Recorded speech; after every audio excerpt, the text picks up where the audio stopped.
નમસ્કાર મિત્રો, માધ્યમમાં તમારું સ્વાગત છે. હું છું મહેશ રાજગોર. વિલાયતની વાતો કરવા માટે આજે આપણી સાથે જોડાયા છે રજત કપૂર, કે જેઓ કેનેડાની હેમિલ્ટનની મોહ કોલેજની અંદર એસોસિએટ પ્રોફેસર છે. એમની સાથે આપણે વાતચીત કરીશું કે અત્યારે કેનેડાની પરિસ્થિતિ કેવી છે, ઇન્ટરનેશનલ સ્ટુડન્ટ માટે હાલ ત્યાં શું પરિસ્થિતિ છે, વિદ્યાર્થીઓ ત્યાં જવું જોઈએ કે નહીં, અને તમામ જે ગ્રાઉન્ડ લેવલની વાતો છે એમની સાથે કરીશું. રજતજી, તમારું સ્વાગત છે માધ્યમમાં. જી નમસ્કાર મહેશજી, અને તમારા બધા જ માધ્યમના તમામ વ્યુઅર્સને બી મારો નમસ્કાર. જી, સૌથી પહેલા તો થેન્ક યુ, તમે મને ઇન્વાઇટ કર્યો આ ટોક માટે, અને મને એવું લાગે છે કે આવી એક જે કહેવાય એક ચર્ચા થવી જોઈએ, કેમ કે ખાસા બધા આપણા મિત્રો છે કે જે ત્યાં ભારતમાં બેસીને ઘણી બધી ભ્રાંતિઓ એમને હોય છે, ઘણા બધા સપનાઓ તે જોવે છે. તો અત્યાર સુધી એવું હતું કે ભાઈ કોઈએ એક ફેક્ટ ચેક એમની સામે મૂક્યું નતું. તો કદાચ એવું હોઈ શકે છે કે કદાચ એમને થોડુંક ડિસઅપોઇન્ટમેન્ટ થાય આ વિડીયો જોઈને, બટ આપણે જે છે એક ઓનેસ્ટ રિવ્યુ અને એક ઓનેસ્ટ ફેક્ટ ચેક મૂકીશું એમની સામે. તો આજ આપણો ગોલ હોવો જોઈએ આજનો. યસ જી. જી રજતભાઈ, તો મારો મૂળ મુદ્દો એ છે કે ઇન્ડિયામાં જ્યારે કેનેડા કે કોઈ વિદેશની વાત આવે તો મોટા મોટા સપના એજન્ટો પણ બતાવતા હોય છે કે ત્યાં જશો એટલે આવું છે, અહીંયા જોબ્સ આટલી મળી જશે તમને, આ રીતે મળી જશે, બધી વાતોમાં કહેતા હોય છે, લોકો સેલિબ્રેટ કરતા હોય છે વિઝા આવે એટલે.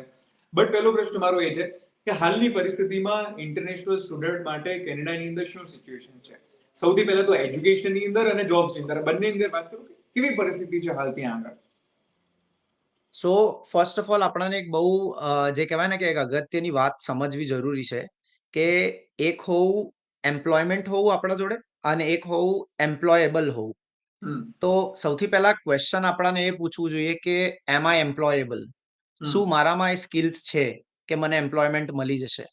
ફક્ત કહેવું કે માર્કેટમાં જોબ નથી, that does not make any sense. માર્કેટમાં જોબ્સ બહુ બધી છે, બટ ધ પ્રોબ્લેમ ઇઝ કે વર્કફોર્સ એમ્પ્લોયેબલ નથી. બીજી વસ્તુ, કરંટ સિચ્યુએશન અગર કેનેડાની કહું તો હા, રિસેશનનો માહોલ છે, જોબ્સ અવેલેબલ છે બહાર, પણ કંપનીઝ અને કોર્પોરેટ્સને એવું છે કે ભાઈ એક જોબ ઉપર એવો માણસ હાયર કરીએ જે બધું જ કામ કરી શકતો હોય. જી, તો મારે ખાસ જી આપણે વધારે મારે ફોકસ કરવું સ્ટુડન્ટ્સ માટે પાર્ટ ટાઈમ જોબ્સ, કે જે સૌથી પહેલા શોધતા હોય ભણતી વખતે પોતાનો ખર્ચો, સો એનું કેવું માર્કેટ છે, ખાસ તો એ મૂળ આપણે વાત કરવી હતી.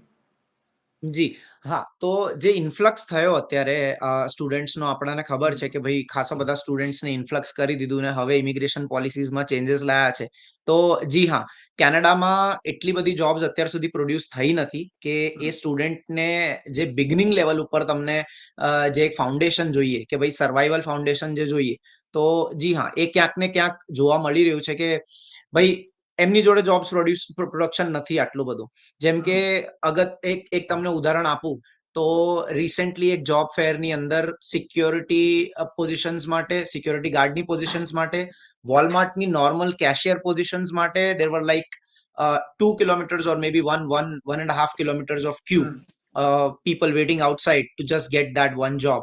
So yeah, સિચ્યુએશન અત્યારે થોડીક ખરાબ છે, અને સ્ટુડન્ટ્સને ખરેખર વિચારવું જોઈએ કે ભાઈ અગર હું ત્યાં જઈશ તો મારો શું બેકઅપ હશે. તો બેકઅપ પ્લાન કરીને આવો તમારો.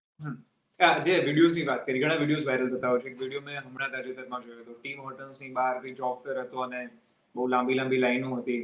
તો શું રિયાલિટી શું છે એની, કે સોશિયલ મીડિયામાં દેખાયું છે, હકીકત એવી છે, અથવા તો શું બેઝિક ગ્રાઉન્ડ રિયાલિટી શું છે? અહીંયાથી જે એજન્ટો સપના બતાવો છો તમે ત્યાં જશો આ સિટીમાં, એ વિડીયો તો એવું ઘણા એજન્ટો કહેતા હોય છે અહીંયા કે એ તો તમે છે ને આ સિટીમાં ગયા છો ને, કે તમે કિશનરમાં ગયા છો તો ત્યાં જોબ નથી, બાકી લંડનમાં જાઓ તો બહુ જોબ છે. તો વોટ ઇઝ એક્ઝેક્ટ રિયાલિટી? જી, ટુ બી વેરી ઓનેસ્ટ તમને કહું તો જોબ શોર્ટેજ તો નથી, પણ હું એવું કહું છું કે ભાઈ લોકો બહુ બધા આવી ગયા છે, તો ઇન્ફ્લક્સ ખાસો બધો થઈ ગયો છે, અને એ ઇન્ફ્લક્સને મેનેજ કરવા માટે પ્રોપર પ્લાનિંગ નથી થઈ. કેમ કે જોબ્સ તો ઓલરેડી કેનેડા જોડે હતી પહેલા, જેટલા લોકો અહીંયા રહેતા હતા અને જેટલા પ્લાન્ડ આવવાના હતા એમના માટે બધું જ પ્લાન્ડ હતું. પણ જે સડન ઇન્ફ્લક્સ થયો કોવિડ પછી, કે ભાઈ સ્ટુડન્ટ્સનો જે આપણે કહીએ કે રાફડો ફાટ્યો અહીંયા કેનેડામાં, એની કારણે અહીંની ગવર્મેન્ટ અને અહીંની ઓર્ગેનાઇઝેશન્સ રેડી નથી કે ભાઈ આ લેવલ ઉપર આપણાને એક્સપાન્ડ કરવું જોઈએ. જી હા, એક થોડીક જોબ ડિસ્પેરિટી છે અહીંયા, કે ભાઈ અમુક એરિયાઝમાં જોબ ઓપોર્ચ્યુનિટીઝ ખાસી બધી છે, અમુક એરિયાઝમાં જોબ ઓપોર્ચ્યુનિટી બિલકુલ નથી. તો બિલકુલ નથી તો એવું નથી કહી શકતા, પણ ઓછી છે જોબ ઓપોર્ચ્યુનિટીઝ. હમ જેમ કે તમે અગર જોવા જાઓ તો ઓવરઓલ જીટીએ જે એરિયા છે, જે ગ્રેટર હમ ટોરોન્ટો એરિયા આપણે કહીએ, જેમાં આ બધા વિસ્તાર આવી ગયા, સ્કારબોરો, મિસિસાગા, ટોરોન્ટો, પછી તમારું હેમિલ્ટન રીજન આવી ગયું. તો એ બધા રીજન્સમાં જી હા, જોબ્સ બહુ બધી છે, but at the same time competition બી બહુ બધા છે. તો જે હમ આ વિડીયોઝ તમે જે જોઈ રહ્યા છો, જે બહાર આવતા હોય છે, તો એ હમ બધા આ જ બધી સિટીઝના વિડીયોઝ હોય છે કે ભાઈ જ્યાં જોબ્સ તો ઓછી છે, પણ એ જોબ કરનારા બહુ બધા છે, એ જોબ્સને ઈચ્છનારા બહુ બધા છે. હમ ઓકે.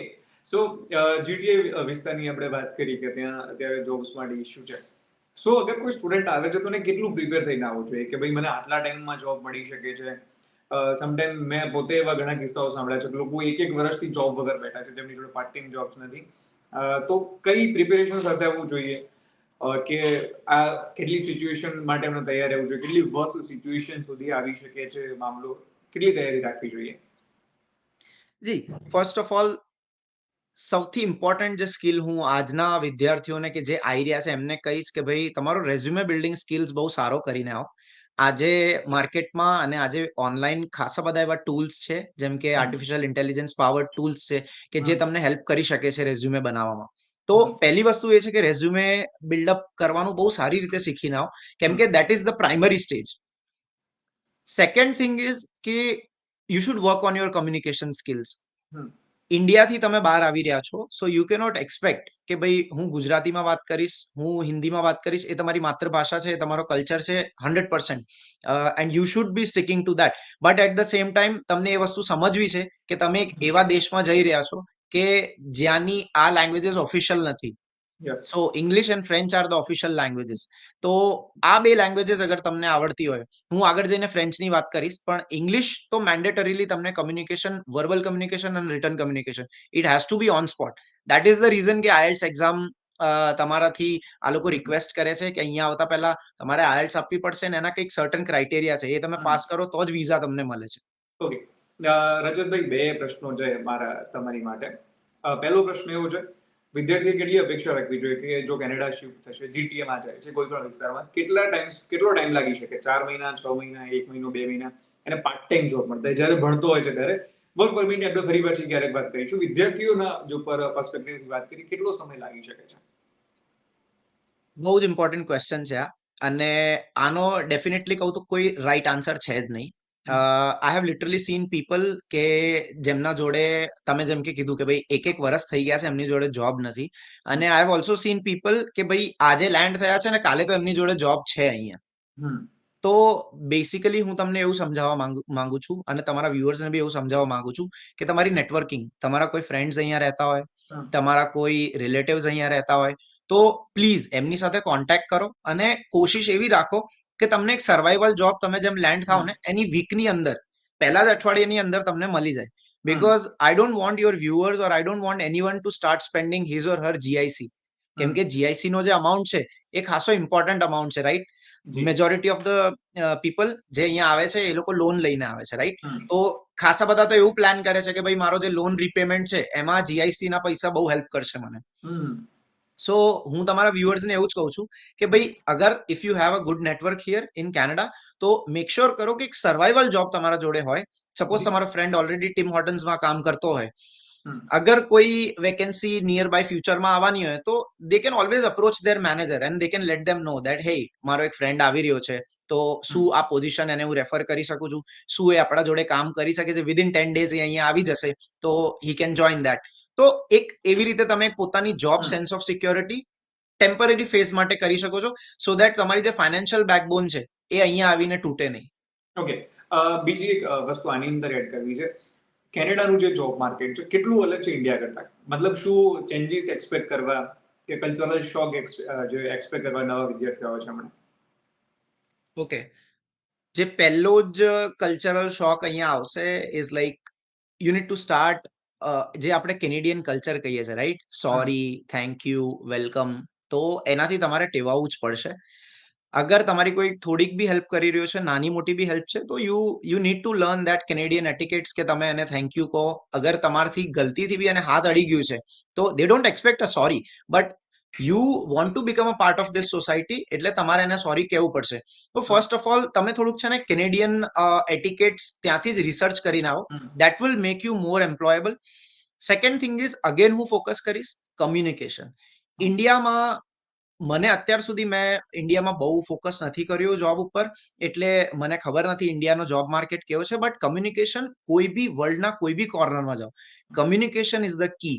એની જોબ પોઝિશન, ચાહે એ સિનિયર પોઝિશન હોય, ચાહે એ બિગનર્સ પોઝિશન હોય, તમારે કમ્યુનિકેશન તમારું બહુ જ સ્ટ્રોંગ રાખવું પડશે, રિટર્ન વર્બલ.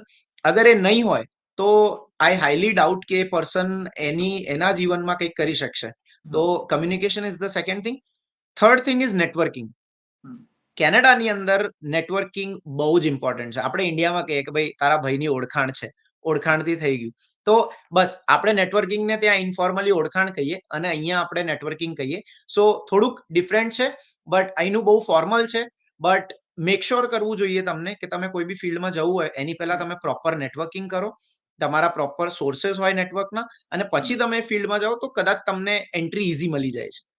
જો એક બીજી મારે વાત કરવી હતી. શું જે વિદ્યાર્થીઓ હોય છે ત્યાં આગળ અહીંયાથી બહુ સારા બેકગ્રાઉન્ડમાંથી આવતા હોય, ત્યાં જઈને ઘણી વાર આપણે જોયું છે કે એમને મજૂરી કરવી પડતી હોય, કચરા પોતું પણ કરવું પડતું હોય. અને એક વસ્તુ બહુ સાંભળી છે, આના વિશે મને ખાસ વાત કરવી છે કે આપણા લોકો એ જ વધારે લૂંટતા હોય છે આપણા લોકોને. શું, what is the reality? Okay.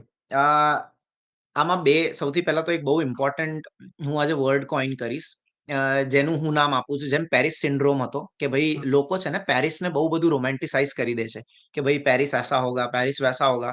But they actually land down to Paris અને એ ત્યાંની જે એકચ્યુઅલ ગ્રાઉન્ડ રિયાલિટી છે એ જોવે છે કે ભાઈ અહીંયા તો બહુ બધી ગરીબી છે, ક્રાઇમ રેટ બહુ વધારે છે પેરિસમાં. તો એવી જ રીતે કેનેડાનો બી હું એક આજે વર્ડ ટર્મ કરું છું, that is called as Canada syndrome. તો આપણા જે અહીંના જે મિત્રો છે જે ઓલરેડી કેનેડામાં રહે છે, કાં તો જે ઓલરેડી સ્ટુડન્ટ્સ છે, એ લોકો એક વર્ચ્યુઅલ લાઈફ એમની એવી પોર્ટ્રે કરે છે સોશિયલ મીડિયા ઉપર કે જેની કારણે જે વિદ્યાર્થીઓ ત્યાં રહે છે એમને એવું લાગે છે કે ભાઈ કેનેડામાં તો બધું ક્લીન એન્ડ ગ્રીન જ છે, એટલે Canada has no dark side, which is like totally contrary. કેનેડામાં બી બિલકુલ કેનેડાની બી ડાર્ક સાઇડ છે, બધા જ ઇકોનોમીઝની એમની ડાર્ક સાઇડ હોય છે. તો એક એ જે કેનેડા સિન્ડ્રોમ છે, મને એવું લાગે છે કે સ્ટુડન્ટ્સને બહુ એક્સપેક્ટ ના કરવું જોઈએ અહીંયા લેન્ડ થતા પહેલા. બીજી વસ્તુ, they should prepare themselves for like એક ટફ ફાઇટ માટે એમને પ્રિપેર કરી દેવું જોઈએ કે ભાઈ આ લડત છે અને હોઈ શકે એટલું એમને સેલ્ફ સફિશિયન્ટ બનવું જોઈએ કે લડત આ એકલી લડી શકે, એકલા લડી શકે. બીજી વસ્તુ, તમે એક એવો બી પ્રશ્ન મને પૂછ્યું કે ભાઈ અહીંયા કઈ રીતે એ લોકો માનસિક રીતે પ્રિપેર થઈને આવે, અને બીજો પ્રશ્ન અગર તમે રીઇટરેટ કરી શકતા હો મને તો તમે એ બી કરી દો. પ્રશ્ન એ હતો કે મેં એવું સાંભળ્યું છે કે આપણા લોકો હોય છે એ લોકો જ આપણા વાળાને વધારે લૂંટે જી છે કે જી હા, બીકોઝ એમની માઇન્ડસેટ ઇન્ડિયન માઇન્ડસેટ જ હોય છે. તો એટલા માટે મેં ઘણા લોકોથી સાંભળ્યું છે એ કહેતા હોય કે યાર બધાને ત્યાં કામ કરજો, ઇન્ડિયન હોય એના ત્યાં કામ ના કરતા. ઓકે. સો એ બી બહુ એક ઇમ્પોર્ટન્ટ તમે પોઈન્ટ મને પૂછ્યું છે. તો આને સમજાવવા માટે છે ને હું એક બહુ હિન્દીનો મુહાવરો છે કે ભાઈ મજબૂરી મેં ગધે કો ભી બાપ બનાના પડતા હૈ. તો બસ અહીંયા એવું જ એક સિનેરિયો છે કે પહેલા એવું થતું હતું કે ભાઈ રેસ્ટોરન્ટ, ખાસ કરીને રેસ્ટોરન્ટ અને રિટેલ ઇન્ડસ્ટ્રીમાં આવું થતું હતું કે ભાઈ કોઈનું ગેસ સ્ટેશન છે, કોઈનું રેસ્ટોરન્ટ છે અને ત્યાં છોકરાઓ કામ કરતા અને એ કામની બદલે એમને પીઆર સપોર્ટિવ એમને ડોક્યુમેન્ટ્સ મળી જતા અને એ લોકો સર્વાઈવ કરી જતા અને પીઆર બી થઈ જતા હતા એ ટાઈમે અહીંયા. બટ ધીમે ધીમે એવું થયું કે ભાઈ લોકોને ખબર પડવા માંડી કે ભાઈ આ જે આખી ફિલ્ડ છે રેસ્ટોરન્ટ અને રિટેલની, they were being utilized so that students અને જે ઇમિગ્રન્ટ્સ હતા અહીંના એ પીઆર થઈ શકે. તો જ્યારે આ લોકોને ખબર પડી ગઈ તો ખાસ કરીને આપણા લોકો એ તો રેસ્ટોરન્ટ અને રિટેલ ઇન્ડસ્ટ્રીમાં હતા જ. કેનેડાનું અને યુએસનું, નોર્થ અમેરિકાનું આખું જે રેસ્ટોરન્ટ ઇન્ડસ્ટ્રી છે that is run by Indians. So ક્યાંક ને ક્યાંક તમને બી ખબર છે, તમારી અને મારા ઘરની બી વાત કરીએ આપણે તો સહેજ બી કચરો હોય તો આપણા ઘરમાં તરત આપણાને ફટકાર પડશે કે ભાઈ આ કચરો ઉઠાય, આ કચરો અહીંયા કેમ છે, right? So we Indians are known for that કે ભાઈ બધું વ્યવસ્થિત જોઈએ અમને, અને આપણે તો કહીએ જ છે ને કે ભાઈ 1 રૂપિયા દેતા હું તો 10 રૂપિયા કા કામ નિકલવા હોगा. So that is an Indian mentality. તો ક્યાંક ને ક્યાંક એ મેન્ટાલિટી અહીંયા આવીને અહીંના કલ્ચર પ્રમાણે નથી થઈ. So what the thing is કે એ જ મેન્ટાલિટી અહીંયા કેરી ફોરવર્ડ કરે છે અહીંના બિઝનેસમેન્સ અને અહીંના એન્ટરપ્રેન્યોર્સ. તો એ ક્યાંક ને ક્યાંક સ્ટુડન્ટને એવું લાગે છે કે ભાઈ ઇન્ડિયામાં બી હું આ જ કરતો હતો, અહીંયા બી હું આ જ કરું છું. સો ક્યાંક ને ક્યાંક એમને એવું લાગે છે કે હું એક્સપ્લોઈટ થઈ રહ્યો છું એમ. તો બસ એ જ હતું કે ભાઈ એક આપણી જે એક ઇન્ડિયન મેન્ટાલિટી છે અને વિચ ઇઝ નોટ રોંગ. ઓન્ટરપ્રેન્યોર તરીકે તમે અગર જોવા જાઓ એઝ એન ઓન્ટરપ્રેન્યોર તો બધાને એવું છે કે ભાઈ હું કેમથી ઓછામાં ઓછા ખર્ચમાં મારો બિઝનેસ રન કરી શકું. So their point is right. But at the same time સ્ટુડન્ટ્સને ક્યારેક એવું લાગી જાય છે કે અમે બહુ ઓવરવેલ્મ થઈ રહ્યા છે આ કામથી અને ખાસું બધું એક્સપેક્ટેશન્સ એમનાથી વધી જાય છે. અને આપણે કહીએ ને કે ભાઈ તમે એક્સપેક્ટ કોનાથી કરી શકો તો કે ભાઈ પોતાનો જે હોય એનાથી તમે એક્સપેક્ટ કરી શકો છો. તો ક્યાંક ને ક્યાંક એવો એક સિનારીઓ જોવા મળી જાય છે કે ભાઈ એ જે આખો એક ઇન્ફોર્મલ રિલેશન હોય છે તો એ એમ્પ્લોયર સાથે બંધાઈ જાય છે. મેં ખાસા બધા એવા બી એમ્પ્લોઈઝ જોયા છે જે કે એમ્પ્લોયના ઘરે જઈને જમે બી છે. So that is also side of story. But યા આપણે કહીએ ને કે ભાઈ આ દુનિયામાં વ્હાઈટ અને બ્લેક સ્પેસીસ એ બંને જ છે. એટલે જી હા એવું જી. રજતભાઈ લાસ્ટ ક્વેશ્ચન મારો. એઝ ઓફ નાઉ જૂન 2024 કોઈ વિદ્યાર્થીને વિચાર હોય કે કેનેડા આવવું છે, અવાય કે ના હોય? Simple question. Depends. Now, when I say depends, તમે કેમ આવી રહ્યા છો? If you want to go for some diploma, please don't come to Canada. Don't waste your father's and mother's money. If you want to do your masters, please welcome to Canada. તમારો masters અહીંયા પતાવો, તમારી ફિલ્ડમાં job લો અને get your PR. But yeah. Well settle માણસ હોય ઇન્ડિયામાં જેનો 70-80 હજાર રૂપિયા પગાર છે, ઇવન 50 થી 80,000 સુધીનો પગાર છે, અવાય કે ના અવાય એમને? Then arises a question કેમ આવું છે અહીંયા? કેમ કે મને એવું લાગે છે કે if you are earning 80,000 in India for a month, so I think you are living a good life. અગર તમારું કેમ કે હું એક્સપેક્ટ કરું છું મારી સર્ટન એક એવા જે આપણે કહીએ ને અઝમ્પશન્સ છે કે ભાઈ 80,000 તમે કમાઓ છો તો તમારો એક ઘર હશે પોતાનું, you are not paying up rent.